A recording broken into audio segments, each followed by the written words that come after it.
Există ceva ce ne poate lua libertatea asta și se numește infracțiune. Astăzi voi vorbi despre infracțiunile la nivelul circulației și cum poți să le eviți aceste infracțiuni.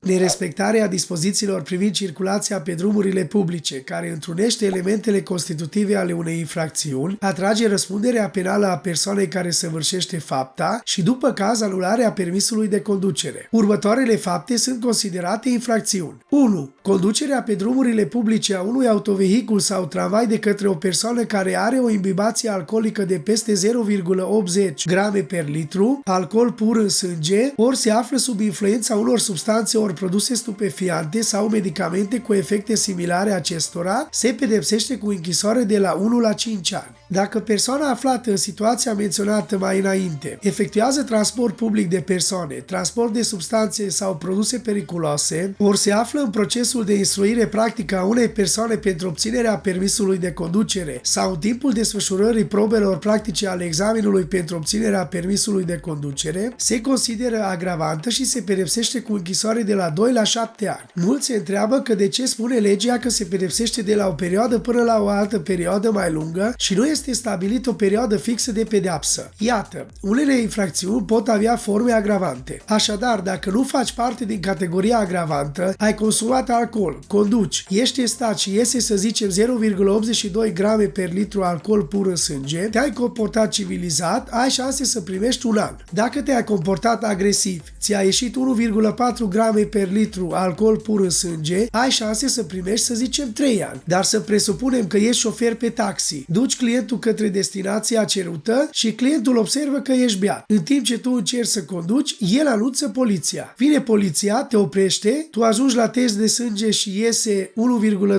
1,25 grame per litru alcool pur în sânge, ai șanse să fii pedepsit cu 5 sau chiar cu 7 ani de închisoare. Refuzul, împotrivirea ori sustragerea conducătorului unui autovehicul sau al unui tramvai ori a instructorului auto aflat în procesul de instruire sau a examinatorului autorității competente aflat în timpul desfășurării probelor practice ale examenului pentru obținerea permisului de conducere, de a se supune recoltării probelor biologice sau testării aerului expirat, în vederea stabilirii alcoolemiei ori a prezenței de produse sau substanțe stupefiante ori a medicamentelor cu efecte similare acestora, se pedepsește cu închisoare de la 2 la 7 ani. 3. Fapta conducătorului de vehicul sau a instructorului auto aflat în procesul de instruire, ori a examinatorului autorității competente, aflat în timpul desfășurării probelor practice ale examenului pentru obținerea permisului de conducere, de a consuma alcool, produse ori substanțe stupefiante sau medicamente cu efecte similare acestora, după producerea unui accident de circulație care a avut ca rezultat uciderea sau vătămarea integrității corporale, ori a sănătății uneia sau a mai multor persoane, până la recoltarea probelor biologice, ori până la testarea cu un mijloc tehnic omologat și verificat metodologic, sau până la stabilirea cu un mijloc tehnic certificat a prezenței acestora în aerul expirat, se pedepsește cu închisoare de la 1 la 5 ani. Să presupunem că mergi cu mașina, nu ești atent, lovești o persoană care tocmai traversa strada regulamentar, persoana vătămată și-a rupt mâna, martorii sunt la 112 și până vine poliția, respectiv ambulanța, tu scoți din mașină o sticlă de țuică și te apuci să bei, motivând că te-ai speriat și bei pentru controlul stresului. Practic, consumi alcool după ce te-ai dat jos de la volan. Dacă ai face acest lucru, ai risca o pedeapsă cu închisoarea de la 1 la 5 ani. Nu constituie infracțiune consumul de medicamente cu efecte similare produselor sau substanțelor stupefiante după producerea accidentului de circulație și până la sosirea poliției la fața locului, dacă acestea sunt administrate de personal medical autorizat, în cazul în care acestea sunt impuse de starea de sănătate sau de vătămarea corporală a conducătorului auto. 4. Conducerea pe drumurile publice a unui autovehicul sau tramvai de către o persoană care nu posedă permis de conducere, ori a cărei permis de conducere este necorespunzător categoriei din care face parte vehiculul respectiv, ori acesta i-a fost retras sau anulat, ori căreia exercitarea dreptului de a conduce i-a fost suspendat, se pedepsește cu închisoarea. Este simplu. Dacă nu ai permis de conducere și conduci, poți fi pedepsit cu închisoare de la 1 la 5 ani. Sau ai, dar nu pentru categoria de vehicul pe care vrei să-l conduci, sau a fost anulat, retras, suspendat, abține-te de la condus, că prețul poate fi pedeapsa cu închisoarea de la 6 luni la 3 ani sau amendă. 5. De asemenea, este infracțiune și se sancționează persoana care încredințează cu bună știință un autovehicul sau tramvai pentru conducerea pe drumurile publice unei persoane care se află în una dintre situațiile prevăzute la alineatul menționat dinainte sau unei persoane care suferă de o boală psihică ori se află sub influența unor produse ori substanțe stupefiante sau medicamentelor cu efecte similare acestora, se pedepsește cu închisoare de la 6 luni la 3 ani sau cu amendă. De exemplu, deții permis de conducere categoria B,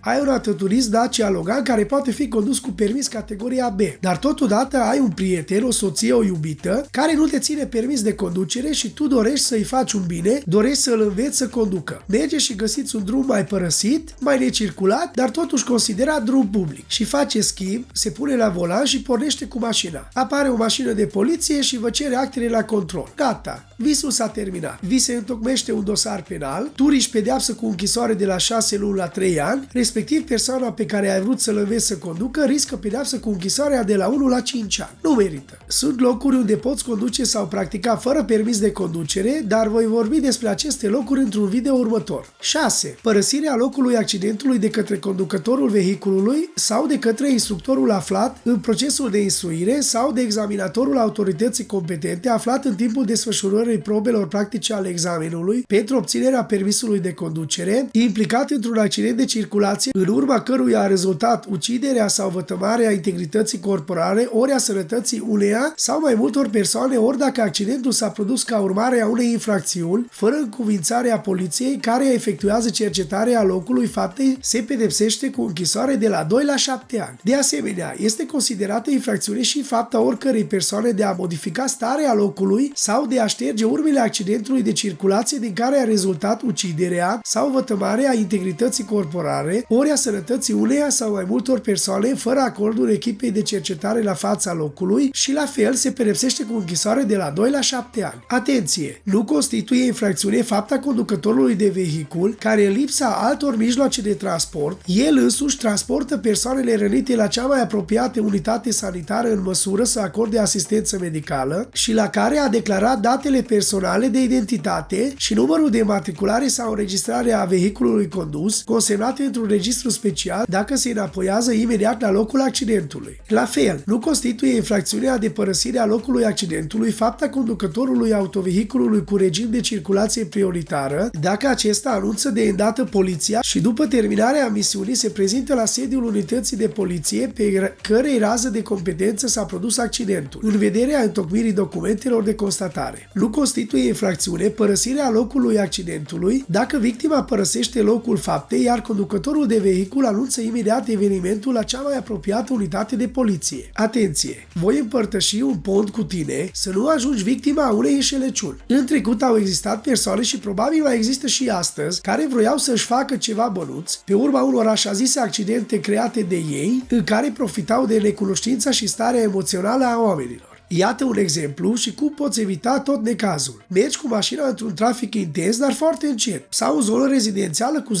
de km la oră, sau te apropii de o intersecție mergând pe un drum secundar, într-o zonă liniștită, te-ai încetinit că ești la câțiva metri de intersecție și totodată începi să te uiți stânga-dreapta pentru a se asigura că nu circulă un alt vehicul pe drumul pe care urmează să intri. Exact tu când te uiți la stânga, dintr-o dată din partea dreaptă cineva de pe trotuar, care este la 15-20 de centimetri de mașina ta, dă una cu palma peste capotă, poate o și îndoaie un pic să rămână urmă ca dovadă și se preface că l-ai lovit în timp ce el încerca să traverseze strada. Regulamentar de altfel. Într-o astfel de situație, poți să te sperii tare că vorba aia. Ai lovit o persoană nevinovată cu mașina. Cobor și îl întrebi: domnule, ați pățit ceva? Și acum urmează două variante. Da, m-ați lovit cu mașina, mă doare puțin mâna și după un timp propune că dacă îi dai o sumă de bani, se mulțumește și nu mai are rost să mergeți la poliție. Tu, fericit că rămâi cu permisul de conducere în mână și fără alte consecințe, îi dai banii. Ajungi acasă,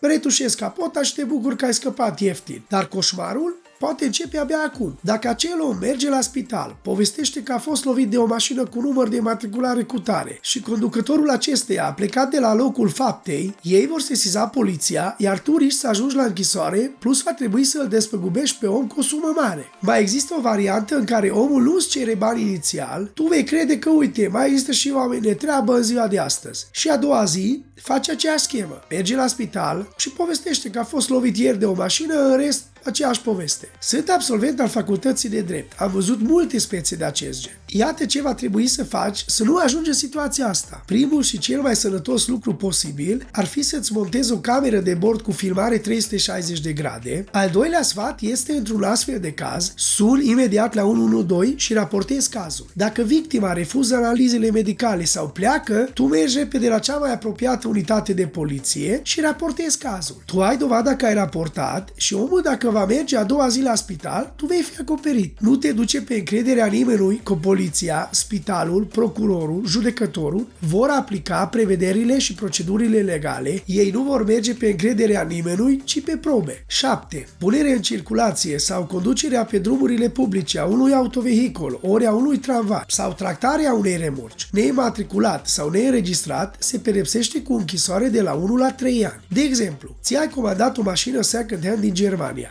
Îți vine mașina pe trailer, este încă nematriculat, iar tu fericit te gândești, hai că încerc puțin pe strada mea câțiva metri. Dacă te prinde poliția, riști o pedeapsă cu închisoarea de la 1 la 3 ani. Conducerea pe drumurile publice a unui autovehicul sau tractarea unei remorci, ale cărei plăcuțe cu număr de matriculare sau de înregistrare au fost retrase, sau a unui vehicul înmatriculat în alt stat, care nu are drept de circulație în România, se pedepsește cu închisoare de la 6 luni la 2 ani. Într-o perioadă, intermediarii auto care importau mașini din Germania, pentru a economisi bani, să mărească profitul pe mașină, luau numere galbene provizorii din Germania, care erau valabile doar pe teritoriul Germaniei. Dacă un număr de matriculare este valabil doar pe teritoriul țării respective, automat și asigurarea obligatorie va fi valabil doar pe teritoriul țării respective. Deci, practic, după ce părăseau Germania, numerele de matriculare deveneau invalide. Deci, conducătorul acelei autoturism comitea o infracțiune și risca să fie pedepsit cu închisoare de la 6 luni la 2 ani. Pentru 100 de euro salvați, puteau să intre la pușcărie. Punerea în circulație sau conducerea pe drumurile publice a unui autovehicul ori a unui tramvai sau tractarea unei remorci cu număr fals de matriculare sau de înregistrare se pedepsește cu închisoare de la 1 la 5 ani. 9. Organizarea sau participarea în calitate de conducător de vehicul sau de animale la întreceri neautorizate pe drumurile publice se pedepsește cu închisoare de la 3 luni la 2 ani. Te-ai uitat la filmul Fast and the Furious și te gândești că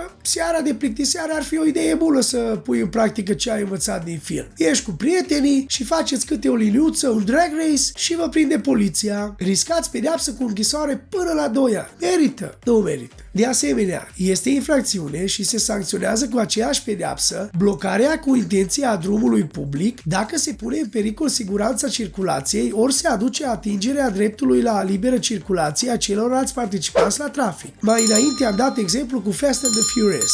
Este posibil că vă adunați mai mulți, să organizați un concurs și îl puneți pe unul care nu are permis de conducere să închide drumul, că vorba aia. Poliția nu are ce să-i facă.